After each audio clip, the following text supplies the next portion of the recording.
دۆخی ژنانی باشووری کوردستان لە نێوەندی بڕیار و کای سیاسیدا. بەشداری سیاسی ژنان لەسەر بنەمای هزری و کردەی لە پرۆسەی سیاسی هەر وڵاتێکدا گرنگی و کاریگەری گەورەی هەیە.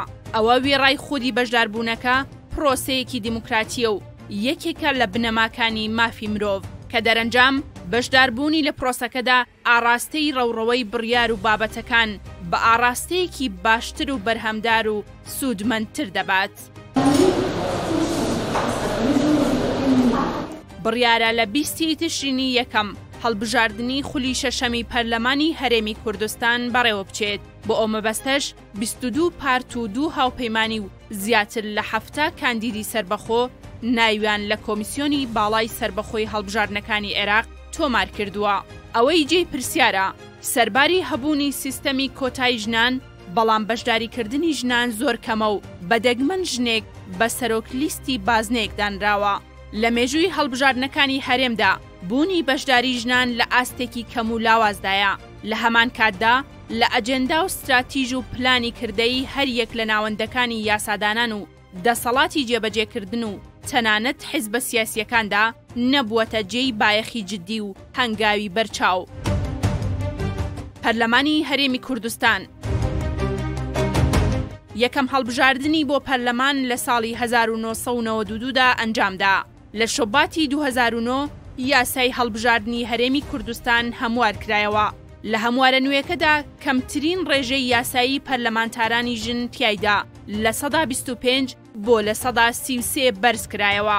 بەپێی ئەنجامی کۆتایی دوایین هەڵبژاردننی پەرلەمانی هەرێمی کوردستانیش کۆی گشتی دەنگی 6 قەوارەی سەرەکی 1,508,928 دەنگ بووە. لەو ڕێژەیەش 272,892 دەنگ بەر ژنان کەوتووە کە ڕێژەی لە 115 کۆی دەنگەکان دەکات. لەو خولەدا 36 ژن ئەندامن و لە 132 ڕێژەی پەرلەمانتاران پێک دەهێنن. بەدەگمەن ژنێک لە نێو ئەندامەکانی لیژنەکانی وەک ناوخۆ، سامانە سروشتیەکان، دارایی و بەرگریدا دەبیندێت کە لێرەشدا جارێکی دیکە بڕیار و کارە گرنگ و جددیەکان بە ژنان نادەن. بەپێی راپۆرتی ساڵی 2023 ڕوانگەی پێی بۆ پەروەردە و گەشەپێدان لە 5 خولی ڕابردووی پەرلەمانی هەرێمدا ڕێژەی پیاوان 3 هێندەی ژنان بووە. بە شێوەیەک لە کۆی 549 ئەندام 408 ئەندامیان پیاو بوون و تەنها 141 ئەندامیان ژن بوون. لە راپۆرتەکەدا ڕێژەی پەرلەمانتاران لە ڕووی ڕەگەزەوە بۆ خولەکان بەراورد کراوە کە لە خولی یەکەمدا 99 پەرلەمانتاری پیا و 6 پەرلەمانتاری ژن، خولی دووەم 82 پیا و 29 ژن، خولی سێەم 71 پیا و 40 ژن، خولی چوارەمیش 78 پیا و 33 ژن، خولی پێنجەمیش 77 پیا و 34 ژن بوون. واتە بە کۆی گشتی لە ماوەی هەر 5 خولەکدا لە کۆی 549 ئەندام 408 ئەندامیان پیاو بوون و تەنها 141 ئەندام ژن بوون. حکوومەتی هەرێمی کوردستان لەسەر ئاستی حکوومەتی هەرێمیشدا ڕێژەی ژنان لە سەرجەم سەرۆکایەتیەکانی ئەنجومەنی وەزیراندا سەرۆک و جێگیری حکوومەت بریتی بووە لە 0 بەرامبەر بە ڕێژەی لە 100 بۆ پیاوان و هەمیشە 1 یان 2 وەزارەت لە کابینەی حکوومەت بە ژناندراوە و تەنانەت ڕچاوی کۆتاش نەکراوە. لە حکوومەتە خۆجێیەکانیشدا ئاستی بەشداری ژن زۆر لاواز و کەمە.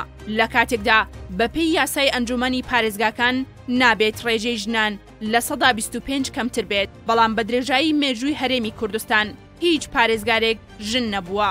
بەپێی توێژینەوەیەک کە لە هەردوو پارێزگای سلێمانی و هەولێر ئەنجامدراوە، ڕێژەی بەڕێوبەری فەرمانگەکان دەری دەخات پیاوانی بەڕێوبەر زۆرترین ڕێژەی پۆستەکان پێک دەهێنن کە بریتین لە ڕێژەی لە 175 فەرمانگەکانی پارێزگای سلێمانی و لە 187 لە پارێزگای هەولێر. بەپێی ئامارەکانی حکوومەتی هەرێم لە کەرتی تەندروستی و پەروەردە ڕێژەی فەرمانبەرانی ژنان زیاترن لە پیاوان، بەڵام بوونی ئەو ڕێژەیە تەنیا لە پۆستەکانی خوارەوەی فەرمانگەکاندا بەدی دەکرێت. لە بوارە سیاسیەکەشدا دیسان ژنان خراونەتە پەراوێزەوە. لە دانوستاندن و کۆبوونەوەکانی نێوان حکوومەتی هەرێم و حکوومەتی فیدراڵدا شاندنی هەرلایەن و پێکاتەیەک هەوڵی زاڵکردنی هەژمونی خۆیەتی، بەڵام لە نێو ئەم شاندانەدا هیچ ژنێک نابیندرێت. ئەمەش جارێکی دیکە پیاو سالاری سیاسەتی هەرێم دەردەخات. لە واقعی هەرێمی کوردستاندا ڕێژەی بەشداریکردنی ژنان لە کۆی حیزبە سیاسیەکان بریتیە لە سەدا 10 بۆ لە سەدا 20. ئەم ڕێژەیە لە حیزبەکاندا تەنیا لە چوارچێوی ئەندامی سەرکردایەتی و پلەکانی خوار و تردابوونی هەیە و ڕێگەیان نەدراوە بگەنە مەکتەبی سیاسی یان سەرۆک یان جێگیری حیزب و پۆستەکانی دیکە. هەروەها بەپێی دەرەنجامی ئەو کۆنگرانەی ئەنجامیان داوە هیچ کات ژنان نەبوونەتە سەرۆک یان جێگیری سەرۆک لە حیزبەکاندا، واتە ڕێژەیان لە سەدا 0 بووە، لەو نێوەندەدا بەرامبەر بە 100% ڕێژەی پیاوان.